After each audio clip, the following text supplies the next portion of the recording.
जसं की मी Instagramवर सांगितलं, की मी YouTubeवर रेसिपी टाकली आहे. तर हे रेसिपी आहे पहा गाजरच्या हलव्याची.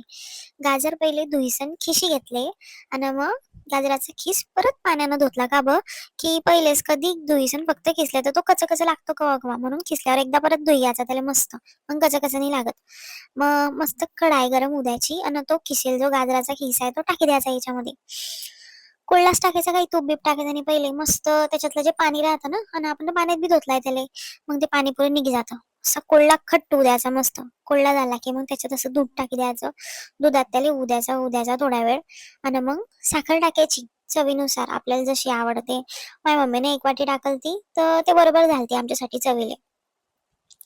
साखर टाकली की होऊ द्यायची मस्त कडलोंगच. कमी गॅसवर होऊ द्यायचं. चमचा फिरवत राहायचा नाही तर बळी जातो. हो. मग साखर वितळली की मस्त एकजीव होते ते. तळलोंग एका साईडले. आता ड्रायफ्रूट टाकी घेऊ आपण. तर बदाम घेतले मम्मीनं, काजू घेतले आणि खलबत्त्यामध्ये जाळे मोठे कुटून आता दिले. जाळे मोठे कुटले की मस्त आपलं देशी तूप, गावरानी तूप जे बी गाईचं, म्हशीचं तुम्ही जे खात असाल ते गरम करायचं मस्त आणि त्याच्यात हे जाळे मोठे कुटेले आपले काजू बदाम टाकायचे आणि त्यांना कडलोंगच होऊ द्यायचे. मस्त तुपामध्ये गाईने करायची काढायची ते कडलोंगच झाले आणि तुपामध्ये की त्याची चव गैरी भारी लागते असं मम्मी सांगत होती. पहा कडलोंग उद्याचे मस्त त्याचा कलर बी थोडासा चेंज होतो आणि मग ते तुपात झाले की त्या आपल्या गाजरच्या हलव्यामध्ये टाकी द्यायचे. मिक्स करायचं त्याला थोड्या वेळ होऊ द्यायचं परत 1-2 मिनटं आणि झाला गाजराचा हलवा तयार. एक नंबर खायला.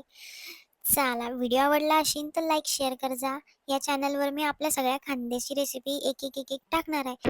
वरणबट्टी म्हणा, निस्त्याची लाल चटणी म्हणा, पातोळ्याची भाजी, अशीन नशिनते, भरीत, पुरी सगळं, सगळं, सगळं. एकदम प्युअर खानदेशी कंटेंट टाकेन मी या चॅनलवर बी. आपल्याला Instagramवर जे फॉलो करतात त्यांना तर माहितीच आहे.